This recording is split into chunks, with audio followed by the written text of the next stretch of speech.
ना थके हैं पाँव अभी और ना ही हिम्मत हारी है, कि ना थके हैं पाँव अभी और ना ही हिम्मत हारी है। हमने देखे हैं दौर कई, इसलिए सफर आज भी जारी है। जय हिंद दोस्तों, आप सभी का स्वागत है आपके अपने यूट्यूब चैनल जेएस क्लासेस पर। फ्रेंड, एक बार फिर से एकदम बेसिक शुरू से आपको हम 0 से लेकर मतलब 100% तक पहुंचा देंगे। फ्रेंड, उम्मीद मानिए अगर आप हमारी क्लासेस को रोज डेली मर्रा की लाइफ में अपनी ले रहे हैं कि हमें क्लास करनी है तो करनी है, क्योंकि फ्रेंड अब जैसा कि आप लोग देख रहे हो अब आपकी वैकेंसी का डबल धमाका होने वाला है। बात करें यूपीपी की भर्ती तो बस अब आने वाली है, ज़्यादा से ज़्यादा दिन नहीं रहे हैं, इसलिए हम चाहते हैं कि क्यों ना हम अपनी तैयारी को आज से ही बेहतर करें, क्योंकि जो हम आज करते हैं वह हमारा कल कहीं ना कहीं हमारा एक इतिहास बन जाता है। तो फ्रेंड, आज हम आपको बताने वाले हैं वर्णमाला, क्योंकि आपका बेसिक जो शुरू होता है वो होता है वर्णमाला से। ठीक है, अब फ्रेंड यहाँ पे लिखा है वर्णमाला, आखिर यहाँ पे लिखा है वर्णमाला, तो आखिर ये वर्णमाला होता क्या है। सबसे पहले तो हम आपको हर उस टॉपिक से, हर उस जितने भी टॉपिक है सबसे आपको परिचित करवाएंगे और आपको बताएंगे कि किस चीज़ को किस तरह से पढ़ना चाहिए और जिससे हमें वे चीज़ें हमेशा के लिए याद हो जाए। फ्रेंड, जब हम किसी चीज़ को किसी लॉजिक के साथ में याद करते हैं तो वे चीज़ें हमारी कई दिनों तक, मतलब कि बोल सकते हैं कि रोज़मर्रा में अगर उन्हें यूज करते हैं तो वे चीज़ें हमारी कई दिनों तक ही बनी रहती हैं और हमें हमेशा के लिए याद हो जाता है जब हम कोई चीज़ लॉजिक से याद करें तो। अब देखो यहाँ पे लिखा है वर्णमाला। वर्णमाला फ्रेंड होता क्या है तो आपको बताते हैं। पहले तो हम यहाँ पे जान लेंगे कि आखिर वर्णमाला ये है क्या। तो फ्रेंड, ये होता है वर्णों का व्यवस्थित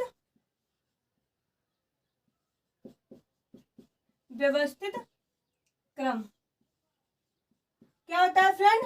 तो वर्णमाला ही होता है फ्रेंड वर्णों का व्यवस्थित क्रम, वर्ण का व्यवस्थित क्रम। आप देखो इसमें फ्रेंड हमारा वर्णमाला में 2 चीज आती हैं, एक तो हमारी स्वर और एक हमारा व्यंजन। ठीक है, तो अब हम पहले तो पढ़ेंगे कि स्वर क्या होता है, स्वर के बारे में जितने भी टॉपिक हैं सबको कवर करेंगे, उसके बाद में ही हम चलेंगे व्यंजन पर, क्योंकि फ्रेंड ये जो बेसिक है वर्णमाला से क्वेश्चन कहीं ना कहीं 3 और 4 यहीं से पूछ लिए जाते हैं, इसलिए ये हमारा वर्णमाला वेरी इंपॉर्टेंट हमारे लिए बन जाता है। तो देखो फ्रेंड, यहाँ पे लिखा है स्वर। अगर हम आपसे बोले कि स्वरों की संख्या कितनी होती है, क्या फ्रेंड स्वरों की संख्या, तो देखते हैं इसकी आखिर संख्या होती कितनी है। तो फ्रेंड, हम लोग बचपन से पढ़ते आ रहे हैं स्वर कितने होते हैं। यहाँ पे एक बार लिखते हैं आ, छोटी ई, दीर्घ ई, लघु उ, दीर्घ उ, और हमारा री आ जाएगा, री, ए आए। क्या फ्रेंड? ए आए, ओ आओ, अंग, और एक हमारा आ जाता है आह। अब फ्रेंड ने काउंट कर देखते हैं आखिर कितने होते हैं। देखो 1 1 2 3 4 5 6 7 8 9 10 11 12 13। आप लोग क्या बोलोगे कि हमारे स्वर कितने होते हैं? 13 होते हैं। अगर फ्रेंड आपके क्वेश्चन पेपर में पूछ लिया जाता है कि स्वरों की संख्या कितनी होती है, तो अब उसमें 13 भी दिया होता है। कई बार बच्चे क्या करते हैं, अगर जो सही से पढ़ते नहीं है तो वो 13 को ही टिक करके आ जाते हैं। इसलिए हमें चाहिए किसी भी वीडियो को हम बारीकी से देखें और समझें आखिर ये 13 आया तो आया कैसे आया। तो फ्रेंड, जब हमने इसको लिखा, अगर आपसे पूछे कि लिखने की वजह से स्वरों की संख्या कितनी होती है, तो फ्रेंड आपकी हो जाएगी 13। आप देखो अब यहाँ से चलती है इसकी नई कहानी। अब देखते हैं आखिर स्वर होते कितने हैं, स्वरों की संख्या कितनी होती है। ये तो फ्रेंड हमने आपको बताया कि स्वर कितने होते हैं, ये सब हमने आपको यहाँ पे लिख लो कि स्वर ये हैं। ये क्या है? ये हमारे स्वर हैं। अब स्वरों की संख्या कितनी होती है? ये फ्रेंड आपकी होती है 11। अब आप बोलोगे 11 कैसे होती है, आपने 13 को 11 क्यों लिखा? तो फ्रेंड देखिए, हम क्या करते हैं, ये जो हमारा एक होता है री, ये जो हमारा री होता है फ्रेंड, इसे हम काउंट नहीं करते हैं। ठीक है, और जो ये हमारा होते हैं अंग और आह, अगर फ्रेंड आप लोग पढ़ रहे होंगे तो आपको पता ही होगा, ये हमारे अयोगवाह होते हैं। क्या होते हैं? अयोगवाह। इन्हें अयोगवाह की श्रेणी में रखा गया है। किन्हें? अंग और आ को। तो हमने 3 को निकाल दिया तो कितने बचे? 3 को निकाल दिया तो हमारे बचे। तो फ्रेंड ये जो 2 होते हैं अंग और आ, ये हमारे होते हैं अयोगवाह। तो हमने 3 को हटा दिया, कितने बचे? 11। तो फ्रेंड अगर आपसे पूछता है कि स्वरों की संख्या कितनी होती है, तो हम 13 को ना बता करके हम बताएंगे 11 होती है। हुई कम, मतलब कि सही हुआ? ठीक है। अब देखते हैं इन्हें पहचानते कैसे हैं। तो फ्रेंड देखते हैं स्वरों को कैसे पहचानते हैं। तो यहाँ पर हम लिख लेंगे ये स्वर ये क्या होते हैं? ये स्वतंत्र अवस्था में पाए जाते हैं। स्वतंत्र अवस्था में पाए जाते हैं। ठीक है, अवस्था में पाए जाते हैं। फ्रेंड कई बार हमसे इसकी परिभाषा देकर पूछता है कि जिन्हें हम स्वतंत्र अवस्था में बोल सकते हैं, या फिर जिन्हें बोलने के लिए हमें अधिक वायु की आवश्यकता नहीं पड़ती है, या फिर जिन्हें हम स्वतंत्र अवस्था में बोल सकते हैं, वे हमारे क्या होते हैं? तो फ्रेंड वे हमारे कहलाते हैं स्वर।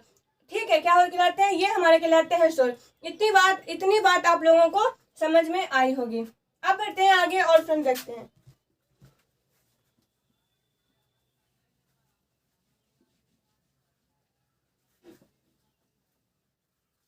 तो फ्रेंड हमने यहाँ तक जान लिया कि स्वर क्या होते हैं। अब देखते हैं, यहाँ पे लिखा है स्वर।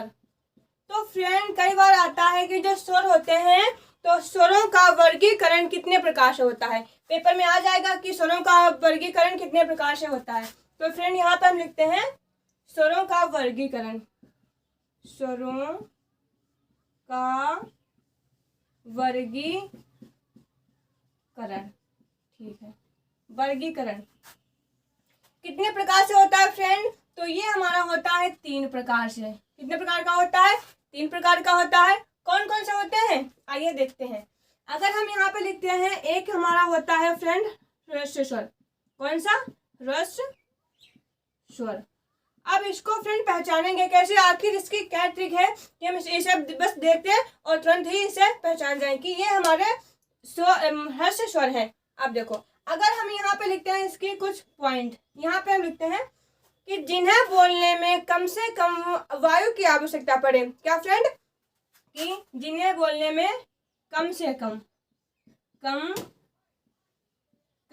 कम वायु की आवश्यकता पड़े।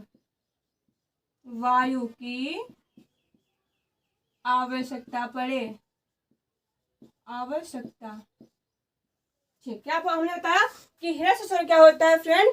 कम से कम वायु की आवश्यकता पड़ती है, वे हमारे होते हैं ह्रस्व स्वर। कौन कौन से होते हैं देखते हैं एक बार। देखो,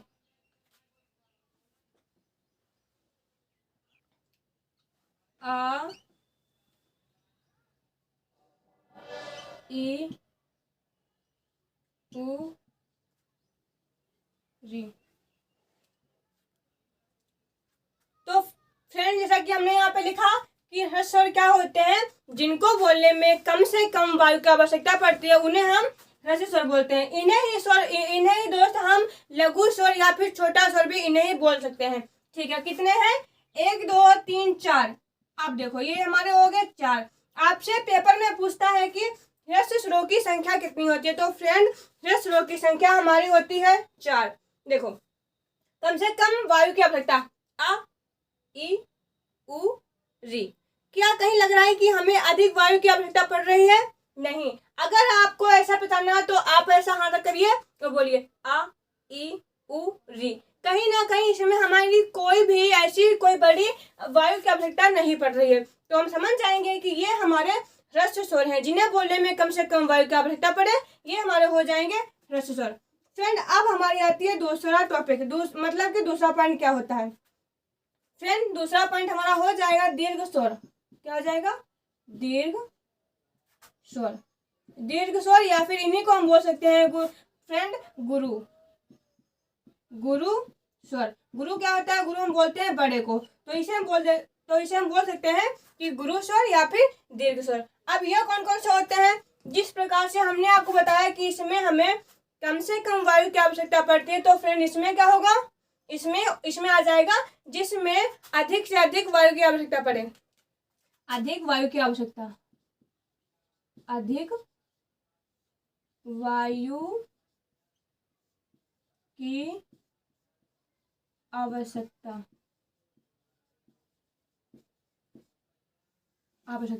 क्या फ्रेंड, कि अधिक वायु की आवश्यकता पड़े उसे हम बोलते हैं दीर्घ स्वर। ये हमारे कौन कौन से होते हैं, देखिए फ्रेंड यहाँ पे हम लिखते हैं इसके कुछ पॉइंट। देखो आ गया, इसमें हमारा आ जाएगा बड़ा आ, यहाँ पे छोटी ई आ गया, यहाँ पे हमारा आ जाएगा दीर्घ ई, यहाँ पे लघु ऊ आया, यहाँ पे हमारा आएगा लघु दीर्घ ऊ। ठीक, री नहीं आएगा, ए आए ओ औ। देखो फ्रेंड, दीर्घ स्वर जिसमें अधिक से अधिक वायु की आवश्यकता पड़े। अब देखो आ ई उ ए आए ओ आओ। कहीं ना कहीं फ्रेंड जब हम इन अक्षरों को पढ़ते हैं तो फ्रेंड क्या होता है, कहीं ना कहीं हमारे अधिक वायु की आवश्यकता पड़ती है। बोलते हैं आप बोल दो, आप बोलो जो आ, इसमें क्या लगी, मतलब कि आवश्यकता पड़ी वायु की, नहीं पड़ी। जब हम बोलेंगे खींच कर आ, तो इसमें फ्रेंड हमें अधिक वायु की आवश्यकता पड़ती है। तो कितने हो जाएंगे, 1 2 3 4 5 6 7, कितने होते हैं 7। साथ में फ्रेंड ये भी काफी इंपॉर्टेंट बन जाता है कि कई बार हमसे ये ना पूछकर सिर्फ यही पूछ लेता है कि दीर्घ स्वरों की संख्या आखिर होती कितनी है, तो हम बता देंगे 7 होती है। अब फ्रेंड देखते हैं आपका तीसरा पॉइंट क्या बनता है। ये हमारा बन जाएगा प्लुत स्वर, प्लुत स्वर। अब फ्रेंड इसमें क्या होगा, इसमें तो हमें कम से कम पड़ी और इसमें हमें अधिक वायु की आवश्यकता पड़ी। इसमें क्या होगा, इसमें फ्रेंड हम कह सकते हैं कि 3 गुनी वायु की आवश्यकता पड़े, मतलब कि सबसे अधिक वायु की आवश्यकता पड़े। यहाँ पे लिख लेते हैं, देखो अगर हम यहाँ पे बोल दें सबसे अधिक वायु की आवश्यकता, वायु की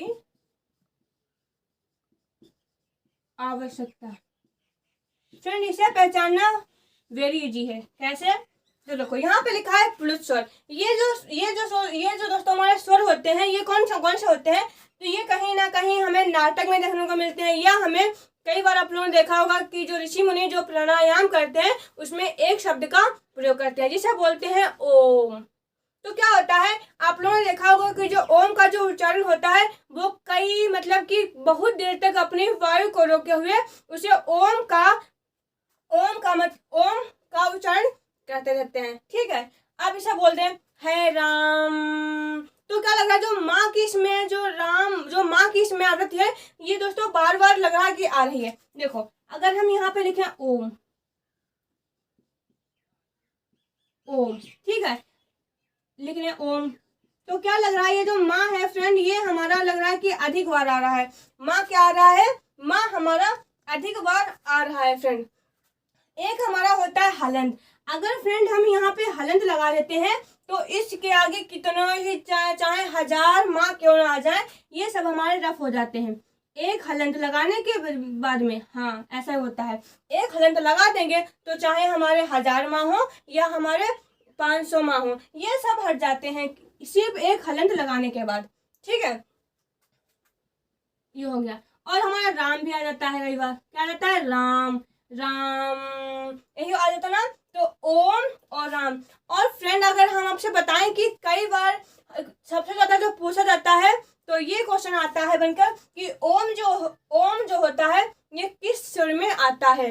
आपको ऑप्शन देगा ह्रस्व में, दीर्घ में या प्लुत में। तो हम जान जाएंगे कि हमें बताया गया था कि जिसमें अधिक से अधिक वायु की आवश्यकता पड़े, या बोल सकते हैं जो नाटक या प्राणायाम में जो यूज होते हैं उन्हें ही हम प्लुत स्वर में रखेंगे। तो फ्रेंड ओम हमारा आ जाता है प्लुत स्वर में। उम्मीद करते हैं यहाँ तक की बात आपको समझ में आई होगी। और फ्रेंड इसमें कोई भी संख्या नहीं आती है। आपसे पूछ लेगा कि प्लुत स्वरों की संख्या कितनी होती है, आपको मतलब देगा 3 4 7 या इनमें से कोई नहीं। तो हमें लगाना है नन ऑफ दीज, इनमें से कोई नहीं। ठीक है, अब बढ़ते हैं आगे और देखते हैं। तो फ्रेंड अब हम जानते हैं कि स्वरों की संख्या जातीय जातीय आधार पर कितनी होती है। तो यहाँ पर हम लिख देंगे जातीय आधार पर। अब फ्रेंड जातीय आधार पर कैसे देखते हैं। जातीय आधार पर ये फ्रेंड हमारे हो जाते हैं दो कौन कौन से हो जाते हैं तो देखते हैं। पहला हमारा होता है सजातीय। कौन सा? सजातीय। सजातीय फ्रेंड क्या होते हैं? जो अकेले होते हैं या फिर जिनमें दो लोगों का मतलब कि मतभेद नहीं होता है, जो अकेले होते हैं उन्हें हम बोलते हैं सजातीय। अब देखते हैं। सा मतलब होता है फ्रेंड नहीं, इसका जो सा होता है इसका मतलब होता है नहीं, और जाति का मतलब होता है जाति। तो जो जिसकी कोई जात नहीं होती है या फिर जो जाति में नहीं रखा होता है, जिसकी जात एक होती है उसे हम बोलते हैं सजातीय। तो फ्रेंड ये हमारे आ जाते हैं चार। एक हमारा आ, एक हमारा ई, एक हमारा ऊ, और तो फ्रेंड जो हमारे होते हैं सजातीय ये कितने होते हैं? तीन होते हैं, आ ई ऊ। मतलब जो एक ही जाति के होते हैं उन्हें दोस्तों हम बोलते हैं सजातीय। बात करें दूसरा पॉइंट, आखिर दूसरा पॉइंट क्या होता है? तो फ्रेंड दूसरा पॉइंट हमारा आ जाएगा विजातीय। विजातीय। अब ये क्या होगा देखो, वि का मतलब होता है फ्रेंड विभिन्न। जो जिसकी विभिन्न जातियां होती हैं उन्हें बोलते हैं विजातीय। ये हमारे कौन कौन से होते हैं? ये हमारे होते हैं फ्रेंड चार। कौन कौन से? एक हमारा बन जाएगा ए, एक बन जाएगा ए, एक बन जाएगा ओ, और एक फ्रेंड हमारा आ जाएगा औ। ठीक है। कई बार पूछ लेता है कि ये जो हमारा ए है ये किन किन से बना है। तो फ्रेंड यहाँ पे हम पहले देखते हैं ए किससे बना है। तो देखते हैं ए। तो ये जो बना है फ्रेंड ये हमारा आ जाएगा आ और धन छोटी ई। ये जो हमारा दो बराबर मिल जाएंगे तो हमारा बन जाएगा फ्रेंड ए। ठीक है। और अगर बात करें ए कैसे बनता है आए, तो फ्रेंड ये हमारा बनता है आ छोटा, और क्या बचा? ई हमारा आ गया। अब ये जो बड़ी बनाएंगे तो इसकी हम छोटी वाली को इधर को साइड में लिख लेंगे। तो यहाँ पर हमारा आ जाएगा ए। ठीक है। अब बात करते हैं ओ की। ओ कैसे बनता है? ओ औ। तो ये हमारा आ जाएगा छोटा आ धन छोटा ऊ। ठीक है। अब बात करें औ की। ओ का निर्माण कैसे होता है फ्रेंड? तो ये हमारा आ जाएगा छोटा आ धन क्या बचा? ओ। इसको ले लो। फिर हमने आपको बताया था जो बड़ा होगा उसका हम छोटे वाले भाई को इधर साइड में लिख लेंगे। तो यहाँ पे हमारा आ जाएगा ओ। फ्रेंड ये हमारी परीक्षा की दृष्टि से वेरी इंपॉर्टेंट बन जाते हैं। कई बार पूछा गया है कि ओ किन दो वर्णों से मिलकर बना है। ठीक है। तो आपको बताना होता है कि ओ जो बना होता है तो आ और धन छुटो ऊ से मिलकर बना होता है। फ्रेंड उम्मीद करते हैं कि यहाँ तक की बात आपको समझ में आई होगी। अब बढ़ते हैं आगे। फ्रेंड तीसरा पॉइंट आपका आता है जीव के आधार पर। जीव या फिर कई बार लिखा भी जाता है जिह्वा, बात एक ही है। जीव के आधार पर स्वरों का वर्गीकरण। जीव के आधार पर फ्रेंड ये कितने प्रकार के होते हैं? तो फ्रेंड ये भी हमारे तीन टाइप के होते हैं। कौन कौन से देखते हैं। एक हमारा आ जाएगा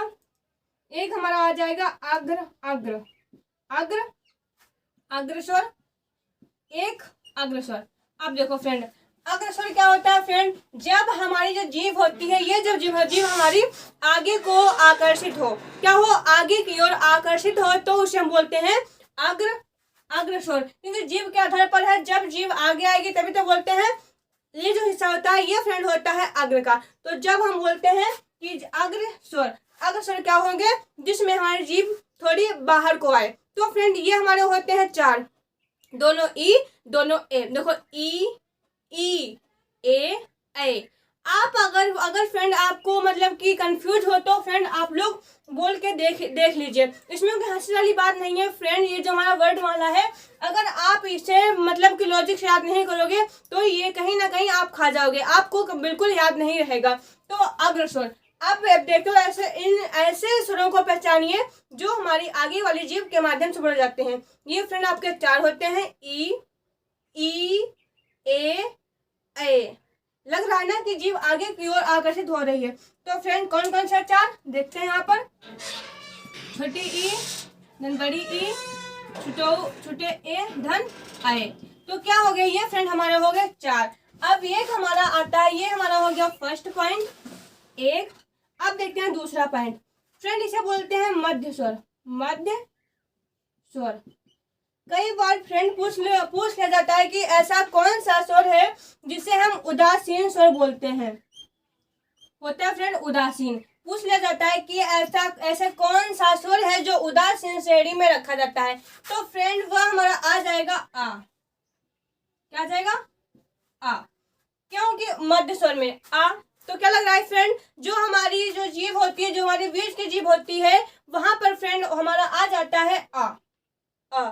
और जो अग्र में आ जाएगा दोनों ई, दोनों ए, और फर्स्ट में आ जाएगा फर्स्ट में आ जाएगा उदासीन को बोलेंगे तो किसे, आ, छोटा आ को।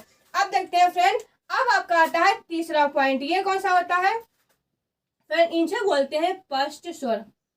स्पष्ट स्वर ये कौन से होते हैं, तो फ्रेंड जो हमारे पिछले जीभ की, मतलब कि जो हमारे पिछले जीभ से बोले जाते हैं, वे हमारे आ जाते हैं इसमें। तो कितने हो गए, जो बाकी बच्चे हैं हमारे 6, बाकी जो बच्चे हैं 6, वे हमारे इस श्रेणी में आ जाएंगे। ठीक है, ये हमने जान लिया जीभ के आधार पर 3 प्रकार के, अग्र, स्पष्ट, मध्य। ठीक है, उम्मीद करते हैं फ्रेंड यहाँ तक की बात समझ में आई होगी। अब बढ़ते हैं नेक्स्ट पॉइंट पर। तो फ्रेंड उम्मीद करते हैं यहाँ तक की बात समझ में आई होगी। अब फ्रेंड क्या होता है, जो हमारा चौथा पॉइंट होता है फ्रेंड, उसे हम बोल सकते हैं कि मुंह खुलने के आधार पर। जो हमारा मुंह खुलता है किस तरह का, देखो कभी तो हमारा मुंह गोल खुलता है, कभी तो हमारा मुंह हल्का खुलता है, कभी तो हमारा मुंह ज्यादा खुलता है, कहीं पे हम अल्प खुलता है। ऐसे हम बोल सकते हैं कि स्वरों का मतलब कि मुंह खुलने के आधार पर। तो यहाँ पे सर लिखते हैं मुंह खुलने के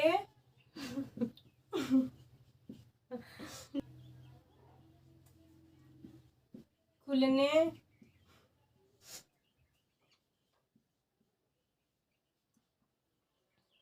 फ्रेंड क्या आ जाएगा, मुंह खुलने के आधार पर। ये कितने प्रकार के होते हैं, तो फ्रेंड ये हमारे हो जाएंगे 4 प्रकार के। कौन कौन से 4 प्रकार है देखते हैं यहाँ पर फ्रेंड। एक हमारा आता है समृत स्वर। समृत स्वर, समृत स्वर फ्रेंड कौन कौन से होते हैं फ्रेंड, आपको एक लिंक लगानी है, क्योंकि ये जो समृत स्वर होते हैं, अर्ध समृत, विव्रत, अर्धव्रत, कहीं ना कहीं इसमें फ्रेंड बहुत ही कंफ्यूजन रहता है। अगर हम इनको कोई लॉजिक से याद नहीं करेंगे तो हर बार हम इन्हें भूल जाते हैं, या फिर हमारे दिमाग से ये निकल जाते हैं कि अर्ध समृत में क्या था, विव्रत में क्या था, अर्ध विव्रत में क्या था। ठीक है, तो यहाँ पे आप एक लॉजिक बोल रहे हैं, यहाँ पे लिखा है सा को फ्रेंड आप रिलेटिव कीजिए सुई से। किसे, सुई से। आप देखो सुई लिखा है तो ई आया है, तो दोनों हमारे यहाँ पे ई आ जाएंगे फ्रेंड। कौन सी, दोनों ई आ जाएंगी। एक तो हमारी छोटी ई आ जाएगी और एक हमारी बड़ी ई आ जाएगी। अब क्या है, ये जो ये ई का लगा, ये हमारा छोटो ऊ का मतलब कि मात्रा लगी है, तो यहाँ पे छोटो ऊ आ जाएगी और बड़ो ऊ आ जाएगा। ठीक है फ्रेंड, ये हमारे 4 हो गए। समझ में क्या क्या होता है, ई ऊ। ठीक है, यहाँ तक की बात समझ में आई। अब बात करते हैं फ्रेंड दूसरे टाइप की। यहाँ पे आ जाएगा अर्ध समृत। अर्ध समृत फ्रेंड इसे कैसे पहचानेंगे, अर्ध समृत स्वर। तो देखो अब कैसे याद करोगे, समृत में क्या था, सुई। जब हम किसी से सुई मांगते हैं तो हम क्या करते हैं, ओए इधर को ले आना। तो क्या बोलते हैं, अगर हम कई बार बोल देते हैं ओए, उसका नाम लेते हैं, हम बोल देते हैं ओए इधर को लिए आना। तो यहाँ पे फ्रेंड आ जाएगा ओए से याद करो, ओए। ये लॉजिक है याद करने के लिए, और ऐसा कुछ भी नहीं है। तो ओए, ओ में क्या आ जाएगा, हमारा ओ आ जाएगा, और हमारा क्या आ जाएगा, ओए, ए आ जाएगा ना, और एक हमारा आ जाएगा ए। हो गया। तो अर्थमत में क्या आ जाएगा, ओ ए, ओए। समृत में सा से रिलेटिव करो सुई को, दोनों ई दोनों ऊ, और अर्ध समृत में आ जाएगा ओए, ओ ए। ठीक है, ये बात आपको समझ में आई होगी। फ्रेंड तीसरा पॉइंट आपका आ जाता है विव्रत स्वर। कौन सा, विव्रत। अब देखो विव्रत फ्रेंड, व्रत का मतलब होता है गोल। क्या होता है, गोल। तो जब आपका मुंह गोल खुले, क्या खुले, जब आपका मुंह फ्रेंड गोल खुले तो उसे हम बोल देंगे विव्रत। आप देखो कौन सा होगा, अ आ, आ जो बोलते हो आ, ये जो आ बोलते हो तो फ्रेंड कहीं ना कहीं जो हमारा मुंह होता है वो गोल की तरह टाइप का हो जाता है। देखो बोलो, देखो बोलो आ में नहीं, तो यहाँ पे हमारा फ्रेंड आ जाएगा आ। क्या आ जाएगा फ्रेंड? तो फ्रेंड यहाँ पे विव्रत, तो विव्रत में क्या होगा फ्रेंड? पूरा मुंह आपका खुलेगा। अब आप बोलो आ में फ्रेंड क्या लग रहा है? कहीं ना कहीं हमारा आधा मुंह खुला है। जब हम बोलेंगे आ तो कहीं ना फ्रेंड आपका मुंह पूरा खुल जाता है, वो हमारा बन जाता है व्रत का। तो फ्रेंड विव्रत किसे बोलते हैं? जिसमें हमारा पूरा मुंह गोल हो जाए, गोल हो जाए। ये हमारा कौन सा होता है? ये हमारा फ्रेंड हो जाता है बड़ा आ। क्या जाता है? बड़ा आ। इसे को हम बोल देते हैं विव्रत। ठीक है। अब फ्रेंड्स इस चौथा पॉइंट क्या बन जाएगा? चौथा पॉइंट आपका बन जाएगा अर्ध विव्रत। क्या हो जाएगा? अर्ध विव्रत, अर्ध विव्रत। अब फ्रेंड ये अर्ध विव्रत को कैसे पहचानेंगे? तो देखो अर्ध विव्रत में फ्रेंड क्या आता है? ये जो फ्रेंड का था विव्रत, इसमें आपका मुंह पूरा खुला था। यहाँ पे लिख लो पूरा खुला, पूरा मुंह खुला। और इसमें आपका आ जाएगा आधा मुंह खुला, आधा मुंह खुला। तो फ्रेंड इसमें कौन कौन सा आ जाएंगे? इसमें फ्रेंड आपका आ जाएगा एक तो आ, एक हमारा ए और एक हमारा ओ, ए ओ। ये जो फ्रेंड हमारे तीन होते हैं ये हमारे अर्ध विव्रत में आ जाते हैं। फ्रेंड उम्मीद करते हैं कि यहाँ तक की कहानी आपको समझ में आई होगी। अब बढ़ते हैं आगे, क्योंकि ये आपको पहचान जाओगे। हमने आपको बताया था समृद्ध में सा को लेट करो, सा से बनाओ सुई, तो दोनों ऊ दोनों ई। अर्ध समृद्ध में अर्ध मतलब कि अब आधा है, तो हम क्या करेंगे? बुलाएंगे। कैसे? ओए करके। क्या? ओए, तो ओ और आय आ जाएगा। फिर है विव्रत, जिसमें हमारा पूरा मुंह गोल हो जाए। क्या हो जाए? जिसमें हमारा पूरा मुंह गोल हो जाए। ये हमारा सिर्फ एक ही वर्ड होता है जिसे बोलते हैं आ। ठीक है। और यहाँ पे लिखा है अर्ध विव्रत, जिसमें हमारा आधा मुंह खुले, तो वो हमारा होते हैं आ ए ओ। ठीक है। उम्मीद करते हैं फ्रेंड यहाँ तक की बात आप लोगों को समझ में आई होगी। अब बढ़ते हैं आगे और देखते हैं। तो फ्रेंड उम्मीद करते हैं कि आज आपको स्वरों की क्लास काफी अच्छी लगी हो और आपको सब समझ में आया हो। दोस्तों उम्मीद करते हैं कि आप लोगों को कहीं ना कहीं हम जो यहाँ पे पढ़ाते हैं आपको सभी चीजें क्लास में ही याद हो जाएं। क्योंकि फ्रेंड अगर आप क्लास में मन से पढ़ते हो, किसी का भी क्लास ले लो, मतलब कि अगर आप किसी चीज को मन से पढ़ते हो तो आपको वो याद ही रहता है। बल्कि अगर फ्रेंड आप उसे एक बार फिर से रिपीट कर लेते हो तो वे चीजें आपकी अधिक समय तक याद रह जाती हैं। तो फ्रेंड आज आपके स्वरों की क्लास एंड होती है। अब आपका जो अगला टॉपिक होगा वो हमारा होगा व्यंजन। व्यंजन क्या होता है? व्यंजन कैसे बोले जाते हैं? आखिर व्यंजन कितने प्रकार के होते हैं? तो फ्रेंड इस पर चर्चा करेंगे नेक्स्ट वीडियो में। तो अगर आप लोगों को हमारी क्लास अच्छी लग रही हो तो एक लाइक करें और कमेंट करना ना भूलें। फिर मिलते हैं नेक्स्ट वीडियो में, तब तक के लिए जय हिंद, जय भारत माँ।